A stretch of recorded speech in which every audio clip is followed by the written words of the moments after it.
كابا قلقلو تلفزيون إرتراع سلامتنا تقبلوا فنونا مكتال تركوز خوركم تعزبتنا كمي تمسير ساعات شعات أخيلون لما عربي عصر سلسلة لكات استدالو زينا مسنادو حيزلكم قريبا زلخو عديب عبدي مكتالكم بخبرنا عدومكم فلما أرسل زينا بمقنيات زخري سرحيت فنقل وددر فرق ماراتون نبرق أفريقيا لومي أباز اعتخايدو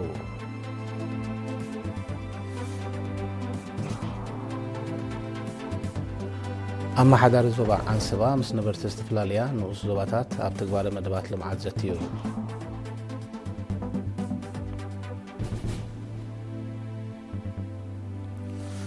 بريزيدنت هامادي ويزرو تهات سفام كايل أب زوبا عن سبا ندق نسي سمينارات أكايدا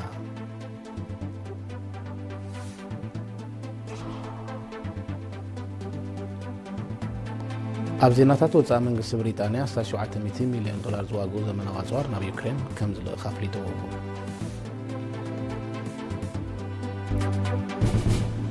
إسرائيل لاب استفلالية خبابيتات وشمت غازا دبداب كم زكايدة تقالحو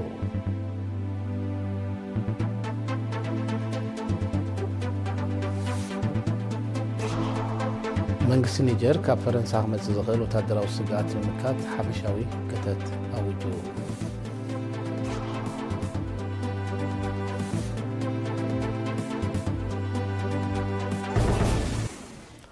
زرزر زينا عمت متصب هاجرا فدراسيون اتلتيكس ኤርትራ እናተወደበ ዘካይዶ ውድድር ፍርቅ ማራቶን ምብራቅ አፍሪካ ሎሚ ተሳትፎ አስታት 7 አትሌታት አባጻ ተካይዶ ጋዜጠኛ ሳሙኤል ሀብተ ሚካኤል ዘላአኹ ዜናው ጸብጻብ ሮቤል በረከት ከቅርቡ እዩ بمخنيات مبل 36 عام زخري سرحيت فنقل بهاجرا فدراسيون اتلتيكس ኤርትራ ዝተወደበ ውድድር ፍርቅ ማራቶን ምብራቅ አፍሪካ ሎሚ 13 ለካቲት ኣብ ሰዓታት ንግሆ ኣብ ወደባዊት ከተማ ባጻ ተካይዶም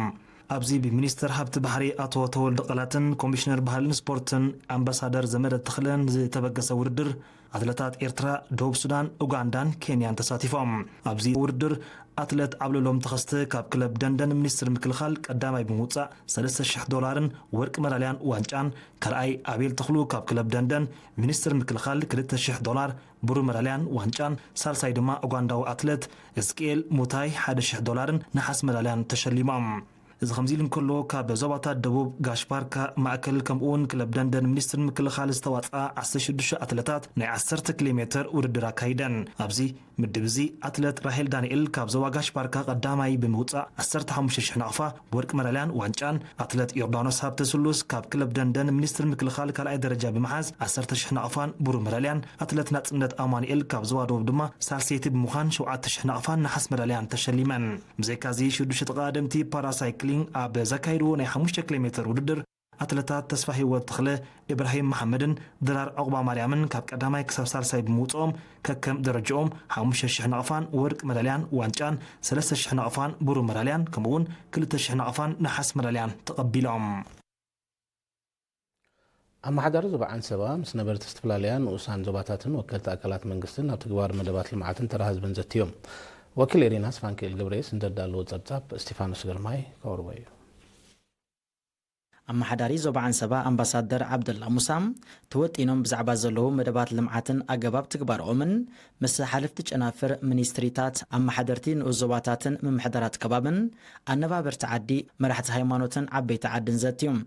اتيكا بعسران تشعتن طريق 7 حد لكاتي استخايد ركبات أبنو الزوباتات حامل مالو حقاز حبروم أسمات حلحلن قلبني تخايدهم أمباسادر عبد الله أبز حلفة 4 عامتات أباستات 53 هكتار قرهو نتفتات معقاب ماين حمدن كمستسلاسلم أستات 16 هكتار ماين قعوتات كمستفوسم كموتيت دما أتوت حرستاي النابرخة كمزمت محبار أبز عامت الزون بزل عليك صرح له سلازخونة زمل كتم أكلات بوهدات كسور حلو أزغاخيرهم سأقامات ستماين مفتاح كاب كل التشحن عسران كلتن كساب كل التشحن عسران حموشتن بتغلى الله 37 ديقاتات كمستسرحم أب عسران كلتن عدتات دما محداسن معباين سرعاتك الرماي كم استخايدة استغساءات عبد الله ماي زياتون عدتات كتصنعه كمون أتاويتات أقلقلوت ماي بقبوك أكبت سلابيوم أبز عمت زي أبن الزباتات حال حاجاز ኢላ በርዕድ ዓዲ ተክሌዛንን ሃበሮን 8 ዲጋታት ክሰርሓ መደብ ከም ዘለውን ገሊጾም ንኣገልግሎት ትምህርቲ ብዝምልከት 21 ትካላት ትምህርቲ ካብ መውዓለ ህፃናት ናብ መባእታ 10 ካብ መባእታ ናብ ማእከላይ ደረጃ 12 ድማ ካብ ማእከላይ ደረጃ ናብ ካልኣይ ደረጃ ከም ዝዓበያ ብምሕባር እዚ ኣብ ተሳታፍነት ተምሃሮ ብሓፈሻ ኣብ ናይ ደቂ ኣንስትዮ ድማ ብፍላይ ኣበርክቶ ከም ዝገበረ ኣረዲኦም ብዘይካዚ ኣብ 2025 ብዞባ ደረጃ ካብ ዝተዳለወ ልዕሊ 6.7 ሚልዮን ፈልስታት እቲ ኣስታት 6 ሚልዮን ከም ዝተተኽለ ብምግላጽ ኣብቲ ዝድለ ደረጃ ክበጽሕ ምእንቲ ዘድሊ ክንክን ክግበረሉ ኣተሓሳሲቦም ተሳተፍቲ ብወገኖም ተወጢኑ ዘሎ መደባት ልምዓት ብኣድማዓነት ንምትግባር ድልዋት ምዃኖም ኣረጋጊጾም ፕሬዝደንት ሃገራዊ ማሕበር ደቂ ኣንስትዮ ኤርትራ ወይዘሮ ተኻስፋ ሚካኤል ካብ 7 ክሳብ 11 ለካቲት ኣብ ንኡስ ዞባታት ከረን ኣስማጥ ሓልሓልን ሃበሩን ዝርከባ ደቂ ኣንስትዮ ሰሚናራት ኣካይዳ እቲ ሰሚናራት ኣብ ተራና ኣበርክቶን ኤርትራውያን ደቂ ኣንስትዮ ብእዋን ሓርነታዊ ቃልስን ድሕሪ ዝተዓበ መድረኻትን ምውጋድ ሃሳይ ልምድታትን ድሑር ኣተሓሳስባታትን ህሉ መድረኽን ዘሰክሙ ሓላፍነትን ኣገዳስነት ውዳበ ከምኡውን ንቕሓትን ዓቕምታትን ደቂ ኣንስትዮ ንምብራኽ ኣብ ሰላሰል ዘሎ ንጥፈታት ዘተኮረ ነይሩ ወይዘሮ ተኻስ ዒባ ደቂ ኣንስትዮ ካብ ምዕባለ ዝጎተን ኩሉ ድሕረታት ክብድሃ እንተኮይነን ኣብ ትምህርቲ ዝያዳ ክፀቕጣ ብምዝኻር ተርእዮ ምቁራፅ ትምህርቲ ኣብ ምግታእ ንቑሕ ተራ ክፃወታ ተማሕፂና ኣዴታት ናይ ደቀን ኣብነት ስለ ዝኾና ማዕረ ማዕረተ ዝገብራሉ ምምላእ መሰረታዊ ነገራት ታሪክን ጅግንነትን ኣብ ምስራፅ ከምኡውን ኣብ ትምህርቲ ዕዉታት ዝኾኑ ወለዶታት ኣብ ምኽስኳስ ዝለዓለ እጃም ከም ዘለውን ኣረዲያ ሓላፊት ሃማድኤ ዞባ ዓንሰባ ወይዘሮ ኣምና ሓሰን በወገና ኣብቲ ዞባ ደቂ ኣንስትዮ ንምሕያል ዝተፈላለዩ ንጥፈታትን ስልጠናታትን ከም ዝትግበር ብምሕባር ደቂ ኣንስትዮ ተኻፈልቲ ናይቲ ማሕበር ዝርሑ ዕድላት ክኾና ምእንቲ ክውደባ ከም ዝግባእ ኣስሚራትሎም ተሳተፍቲ በወገነን ከም ዝበለ ኣስተምህሮ ኣፍልጦን ንቕሓትን ዝዕብብ ምዃኑ ብዝሓይሊ ክፅቀጠሉ ኣብ ንኡስ ዞባታት ዝውሃብ ስልጠናታት ቀጻልነት ክህልዎ ዝብልን ካልእን ርእቶታት ኣቕሪበን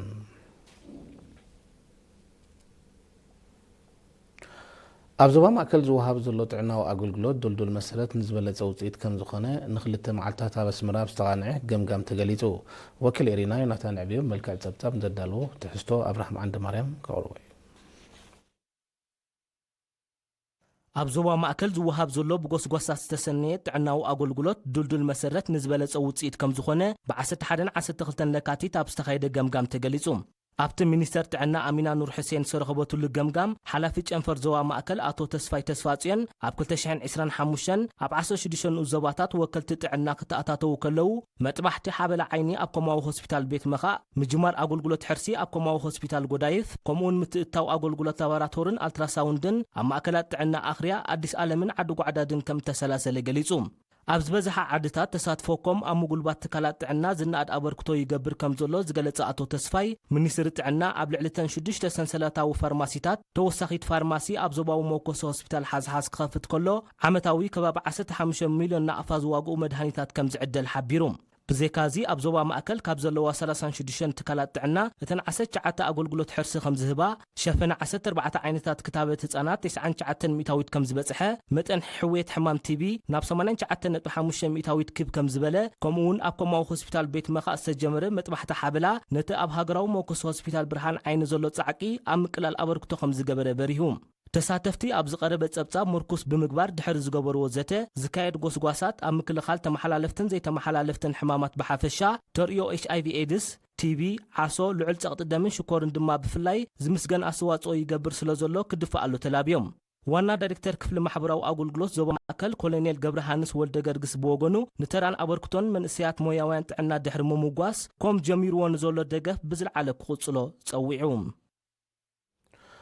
ቤት ጽሕፈት በዓል ስልጣን ኣግራብ እንስሳ ዘገዳምን ኣብ ንኡስ ዞባ ደቂ ኣምሓረ ካብ 18 ምሕደራት ከባቢ ዝመፁ ኣመሓደርትን ኣነባበርቲ ዓድን ዝተሳተፉ ኣብ ምግታእ ብርሰት ኣግራብን ምዕቃብ ዝተኽሊ ፈልስታትን ዘተኮረ ዓውደ ዘተ ብ11 ለካቲት ኣካይዱ ወኪል በዓል ስልጣን ኣግራብ እንስሳ ዘገዳምን ዞባ ደቡብ ካፕተን ተወልደ ተኽለ ሳዕቤናት ብርሰት ኣግራብ ቀሊል ስለ ዘይኮነ ሃብቲ ገረብ ንምስሳን ነፍሲ ወከፍ ስድራ ቤት ኣግራብ እትተኽልሉ ቃፅዖ ተፈልየላ ከም ዘሎ ገሊጹ ሓላፊ ጨንፈር ቁፅር ኣግራብ እንስሳ ዘገዳምን ኣብቲ ንኡስ ዞባ ኣቶ መሓመድ ጌታ ፍሊ በወገኑ ሳላ ዝተገብረ ጽዑቕ ሓለዋ ቁፅሪ እንስሳ ዘገዳም ናውስኸ ምምፁእ ብምግላጽ ህዝቢ ኣመሓደርትን ኣነባበርቲ ዓድን ብርሰት ኣግራብ ንምግታእ ኣበርቲዖም ክሰርሑ ፀዊዑ ኣመሓዳር ንኡስ ዞባ ደቂ ኣምሓረ ኣቶ የማነ ኣብራ ድማ ወፍርታት ምግራብ ዝለዓለ ክድፋኣሉ ድሕሪ ምዝኽኻር እናሓርሶ መሬት ስቡሕ ዘይናሓርሶ ድማ ልሙዕ ክኸውን ኣብ ዝግበር ፃዕሪ ተራ ኣመሓደርቲ ከባብን ኣነባበርቲ ዓድን ክዓቢ ተላብዮም ሳትፍቲ በጎኖም ጎን ዕቃበ ኣግራብን መደባት ምግራብን ኣማራጭታት ዘቤታ ውፅዓት ክሕሰብሉ ተላብዮም ብዝተፈላለየ ምክንያት ዝበረሰ ኣግራብ ንትብካእ ዝሓለፈ ዓመት ካብ ዝተተኽለ ልዕሊ 100,000 ኣግራብ ነቲ ልዕሊ 86 ሚታዊት ከም ዝፀደቐ ሰነዳት ምምሕዳር ንኡዘባ ደቂ ኣምሓረ የነፅር ኣብ ንኡዘባ ስማት ኣገልግሎት ቅድመ ትምህርቲ ብቁፅርን ዓይነትን ምዕባይ ክግበር ዝፀንሐ ንጥፈታት ፅቡቅ ውፅኢት ከም እትረኽቦ ሓላፊ ትካላት ትምህርቲ ናይቲ ንኡዘባ መምህር ኢብራሂም እኩድ ሓቢሮ ኣቐዲመን 8 ዝነበራ ትካላት ቅድመ ትምህርቲ ኣብዚ እዋን 43 ከም ዝበፅሓ ቁፅሪ ተምሃሮ ድማ ካብ 600 ናብ ልዕሊ 1600 ከም ዝበርኸውን ገሊጹ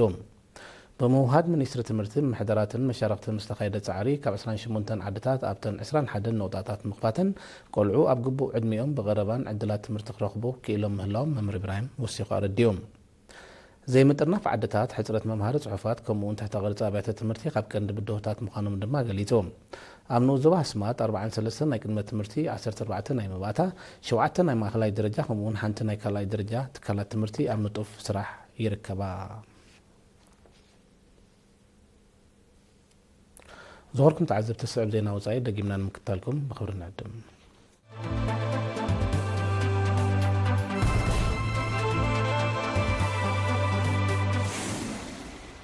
መንግስቲ ብሪጣንያ 700 ሚሊዮን ዶላር ዝዋግኡ ዘመናዊ ኣጽባር ኣብ ዩክሬን ከም ዝልእኽ ኣፍሊጡ ሚኒስተር ምክልኻል ብሪጣንያ ጆን ሂሊት ማል 12 ለካቲት ኣብ ከተማ ብራስልስ ቤልጅየም ኣብ ዝተኻየደ ኣኼባ ሚኒስተራት ምክልኻል ኣባል ሃገራት ኔቶ ዝሃቦ መግለጺ እዚ ሓድሽ ደገፍ ስራሓት ኣሜሪካ ዝኾነ ስርዓተ ምክልኻል ኣየርን ካልእ ወታደራዊ ንዋትን ከም ዘጠቓልል ሓቢሮም ብተወሳኺ ብሪጣንያ ምስ መሻርክታ ምዃን ኣብ ዝመጽእ ቀረባ ኣዋርሕ ተወሳኺ 1200 ሚሳይላትን 200,000 ተተኮስትን ናብ ዩክሬን ከም ትልእኽ እቲ ሚኒስተር ብተወሳኺ ገሊጾም ብሪጣንያ ቀዲማውን ዩክሬን ኣብ ውሽጢ ግዛት ሩስያ ንዝርከብ ዒላማታት ክትወቅዕ ዘኽእላ ሓድሽ ናይ ነዊሕ ርሕቀት ባሊስቲክ ሚሳይላት ኣፍርያ ክትምጥዋ መደብ ከም ዘለዋ ምሕባራት ዝዝከር እዮም ኩናት ዩክሬን ኣብ ወርሒ ለካቲት 2022 ካብ ዝጅምር እንዳሓር ብሪጣንያ ናይ ነዊሕ ርሕቀት ክሩዝ ሚሳይላት ዝርከቡ ወታደራዊ ደገፍ ናብቲ ሃገር ክትልእኽ ምጽናሓት ጸብጸባት ይሕብሮ ሃገራት ምዕራብ ናብ ዩክሬን ዝልእኽኦ ወታደራውን ፋይናንሳውን ደገፍ ነቲ ኩናት ካብ ምንዋሕን ምብኣስን ሓሊፉ ካልእ ፋይዳ ከም ዘየምፅእ ናይ ቀረባ ተዓዘብቲ ይጠቕሱ እስራኤል ሎም 13 ለካቲት ኣብ ዝተፈላለዩ ከባቢታት ወሽመጥ ጋዛ ደብዳብ ከም ዘካየደት ማዕከናት ዜና ቃሊሕን ሰራዊት እስራኤል ኣብ ዘውፅኦ መግለፂ እቲ ደብዳብ መልሰ ግብሪ ናይቲ ሽበራውያን ኣብ ልዕሊ ወታደራቱ ዝፈፀሞ መጥቃዕቲ ከም ዝኾነ ሓቢሮም በቲ ደብዳብ ሓያሎ ሰባት ከም ተቐትሉን ከም ዝቆሰሉን ሰመዝ ጥዕና ፍልስጤም ቁፅሪ ከይተቐሱ ገሊፆም ኣለዎም እዚ ከምዚ ኢሉ እንከሎ ፍልስጤማዊ ምንቅስቓስ ሓማስ ኣብ ዘውፅኦ መግለፂ እስራኤል ንዝተበፅሐ ስምዕ ምቁራፅ ተኽሲ ክሳብ እተኽብርን ሰራዊታ ካብ ወሽመጥ ጋዛ ጠቕሊላ ክሳብ ተውፅን ዕጥቆ ከም ዘይፈትሕ ነፂሮም መንጎኛታትን ማሕበረሰብ ዓለምነት ብእስራኤል ዝፍጸም ዘሎ ተደጋጋሚ ጥሕሰት ደው ንምባል ፀቕጢ ክገብሩ እቲ ምንቅስቓስ ብተወሳኺ ፀዊዑ ኣሎ ኣብ መንጎ እስራኤልን ሓማስን ዝበፅሐ ስምዕ ምቁራፅ ተኽሲ ተግባራዊ ካብ ዝኸውን ድሓር 1620 ጥሕሰታት ብእስራኤል ከም ተመዝገበ ብሰንኪ ድማ ልዕሊ 500 ፍልስጤማውያን ከም ዝሞቱን 1590 ከም ዝቆሰሉን ፀብፀባት ይሕብሮም እስራኤል ኪኖቲ ኣብ ወሽመጥ ጋዛ ተካይዶ ዘላ መጥቃዕትታት ናብቲ ወሽመጥ ንዝኣቱ ረድኤት ብምዕጋት ንቕልውላው ነበርቲ ተጋድዶ ከም ዘላ እዩ ዝግለጽ ሰንኪ ትስጉምቲ ኣማይት ነበርቲ ወሽመጥ ጋዛ ብዓፀቦ ከም ዝሞቱን ኣሽሓት ኣብ ሓደጋ ወዲቖም ከም ዘለውን ፀብፀባት ውድብ ሕብራት ሃገራት የነፅሩ መንግስቲ ኒጀር ካብ ፈረንሳ ክመፅእ ዝኽእል ወታደራዊ ስጋት ንምካት ሓፈሻዊ ክተት ኣውጁ ሓለቓ ስታፍ ቤት ጽሕፈት ፕረዚደንት ብሪጌድር ጀነራል ኣማዱ ኢብሮ ትማል 12 ለካቲት ኣብ ከተማ ኒያሚ ብዝሃቦ መግለፂ ፈረንሳ ብሃገሩ ሕንፍሽፍሽ ንምፍጣርን ፀጋታት ምቁፃርን ውዲታት ተኣልምን ፈተነታት ተካይድን ከም ዘላ ብምውቃስ ዜጋታት ብሓፈሻ መንእሰያት ድማ ብቐንዱ ልኡላውነት ሃገሮም ንምክልኻል ድልዋት ክኾኑ ፀዊዖም እዚ ምዕባለታት እዚ ዝኽሰት ዘሎ ፈረንሳዊ ወርሒ ሓምለ 2023 ናብ ኒጀር ንዝተኻየደ ዕልዋ ድሕሪ ምቃዋማ ኣብ መንጎ ክልቲአን ሃገራት ዝተኸስተ ዲፕሎማስያውን ወታደራዊ ምትፍናን እናገደደ ዝመፀሉ ዘሎ እዋን እዩ መንግስቲ ኒጀር ነቲ ብ29 ጥሪ 2026 ኣብ ልዕሊ ኣህጉራዊ መዕርፎ ነፈርቲ ኒያሚ ዝፈፀመ ሽብራዊ መጥቃዕቲ ብፈረንሳ ከም እተመወለ ምኽሳሱ ዝዝከር እዩ ፈረንሳ ኣብ ዞባ ምዕራብ ኣፍሪካ ፀንሓ ወታደራዊ ህላወ ድሕሪ ምብቅዑ ኣብቲ ከባቢ ፀጥታዊ ሕንፍሽፍሽ ንምፍጣር ትሰርሕ ከም ዘላ መንግስታት ኒጀር ማሊን ቡርኪና ፋሶን ክኽሱ ፀኒሖም እዮም ሰለስቴን ሃገራት ንነዊሕ ዓመታት ኣብ ግዛኣተን ተዋፊሩ ዝነበረ ሰራዊት ፈረንሳ ብምስጓግ ምስታ ኤውሮጳዊት ሃገር ንፀንሐን ፀጥታውን ወታደራውን ውዕል ከም ዝሰረዝኦን ወታደራዊ ሽርክነት ከም ዝመስረታን ኣይረሳዕን ፈረንሳ ኣብ ዞባ ምዕራብ ኣፍሪካ ክተካይዶ ፀንሐት ወታደራዊ ወፍሪ ብቐንዱ ፀጋታት ምዝማት ዝዓለመ ምዃኑ ናይ ቀረባ ተዓዘብቲ ይሕብሩ ሰራዊት ሩስያ ከመልሰ ግብሪ ናይቲ ብዩክሬን ኣብ መሬት ዝፍጸም ዘሎ መጥቃዕትታት ኣብ ልዕሊ ትሕቲ ቅርፂ ፀዓትን ወታደራዊ ዕላማታትን ተሃገር ሰፊሕ መጥቃዕቲ ከም ዘካየደ ሓቢሩ ሚኒስትሪ ምክልኻል ሩስያ ብዘውፅኦ መግለፂ እቲ መጥቃዕቲ ብጠቕላላ ኣብ ዩክሬን ዝርከብ 147 ወታደራዊ ቦታታት ዘነጻጽረ ከም ዝነበረን ዕላምኡ ብግቡእ ከም ዝወቅዐን ኣፍሊጦም እቲ መጥቃዕቲ ልዕሊ ፍጥነት ድምፂ ብዝውንጨፍ ሚሳይላትን ሰብ ኣልቦ ነፈርትን ከም ዝተፈጸመ እቲ ሚኒስትሪ ብተወሳኺ ኣነፂሩ ፕሬዚደንት ዩክሬን ቭላድሚር ዘለንስኪ ኣብ ማሕበራዊ መራኸቢታት ኣብ ዘርግሑ ጽሑፍ እቲ መጥቃዕቲ ብ219 ሰብ ኣልቦ ነፈርትን 25 ሚሳይላትን ከም ዝተኻየደን ኣብ ሰፊሕ ከባቢታት ዩክሬን ምቁራጽ ሓይሊ ኤሌክትሪክ ከም ዘሰዓበን ገሊጹ ሰራዊት ሩስያ ብዩክሬን ዝፍጸም ዝኾነ ይኹን መጥቃዕቲ ሰፊሕ መልሰ ግብሪ ምሃብ ከም ዝቕጽል እዩ ተደጋጋሚ ዝሕብር ዘሎ ሩስያን ቡርኪና ፋሶን ኣብ ጽላታት ምክልኻልን ጸጥታን ዝተኮረ ስምዓት ተፈራሪመን እዚ ስምዓት ዝተበጽሐ ሚኒስትራት ጉዳያት ወጻኢ ክልቲአን ሃገራት ትማል 12 ለካቲት ኣብ ከተማ ሞስኮ ሩስያ ኣብ ዘካይድዎ ዝርርብ እዩ ከም ኣካል ስምዓት ጸጥታዊ ሓበሬታ ክለዋወጣ ምዃንን ክገልጻን ከለዋ ሩስያ ድማ ንቡርኪና ፋሶ ኣንጻር ሽበራ ትገብሮ ደገፍ ብዓይነት መጠንን ከም ተብሎ ኣፍሊጣ እዚ ከምዚ ኢሉ እንከሎ ሩስያ ምስ ቡርኪና ፋሶ ዘለዋ ቁጠባዊ ዝምድና ንምድንፋዕ ከም ትሰርሕ ሚኒስተር ጉዳያት ወጻኢ ሰርጌይ ላቭሮቭ ኣብ ትርክብ ገሊጾም ሩስያ ምስ ቡርኪና ፋሶ ጥራይ ዘይኮነ ምስ ማሊን ኒጀርን ዘለዋ ኩሉ መድያዊ ዝምድናታት ምስፋሕ ከም ትሰርሕ እውን ሓቢራ በዚ መሰረት ኣብ ዝመጽእ ቀረባ ግዜ ምስ ሰለስቲአን ሃገራት ተወሳኺ ዝርርብ ከም እትካየድ ኣፍሊጣላ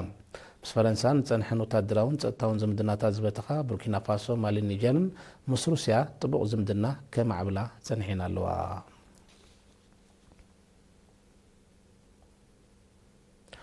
هندي وتدروا عقمان معبال زوعل أستات 4 بليون دولار توسخ باجت أصدقا از باجت رافال سسميا استراغان فرتوخيناتن زمنا مسايلات مشمات كم زوعل منيستر مكلخال هند حبيروم تقلالا 114 كابتن فرتنا بعدكي مكلخال وقت صنبر مخانوس جلسة منكست هندي 96 هفها قروق سرحة 10 دما بغتا كاب فرنسا قعدقا مخاننا رديوم መንግስቲ ህንዲ ንናይ 2026 ባጀት ምክልኻል ሃገሩ ሃብቲ ናይ 2025 ብ15 ሚታዊት ክብ ብምባል ናብ 85 ቢልዮን ዶላር ከም ዘደየቦ ዝዝከር እዩ እታ ሃገር ኣብ ወርሓት ናሓሰን ተሓሳስን ናይ 2025 ወታደራዊ ንዋት ንምዕዳግ ዝውዕል ልዕሊ 16 ቢልዮን ዶላር ከም ዝሰልዐት ኣይርስዓን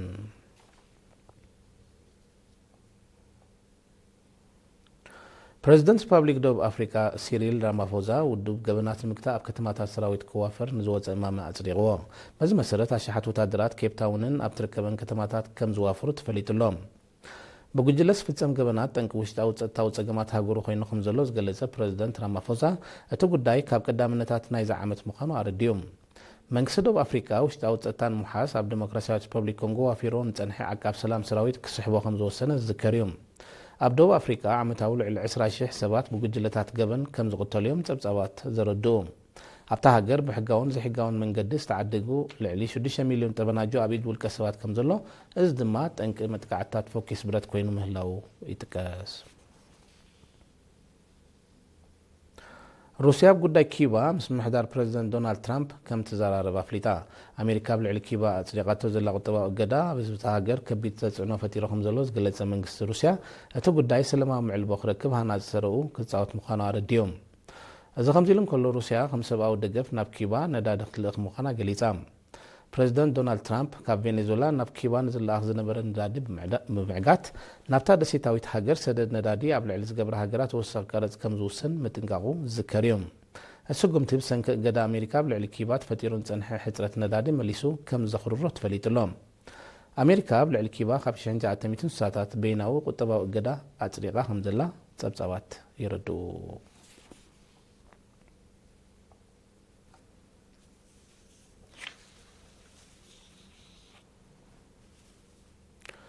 ዜናታት ምዝዛም ኣርእስታት ዜና ክደግመልኩም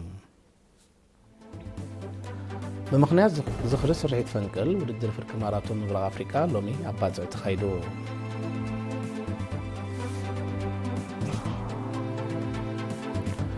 ኣመሓዳሪ ዞባ ዓንሰባ ምስ ነበርቲ ዝተፈላለያ ንኡስ ዞባታት ኣብ ተግባረ መደባት ልምዓት ዘትዩ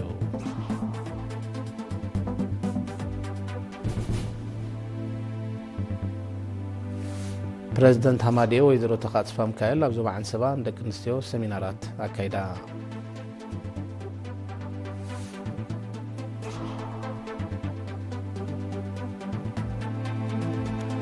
መንግስቲ ብሪጣንያ 700 ሚሊዮን ዶላር ዝዋግኡ ዘመናዊ ኣጽዋር ናብ ዩክሬን ከም ዝልእኽ ኣፍሊጡ።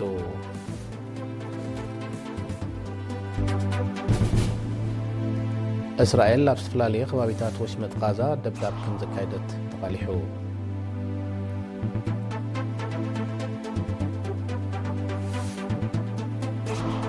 መንግስቲ ኒጀር ካብ ፈረንሳ ክመጽእ ዝኽእል ወታደራዊ ስጋኣት ንምካት ሓፈሻዊ ክተት ኣዊጁ።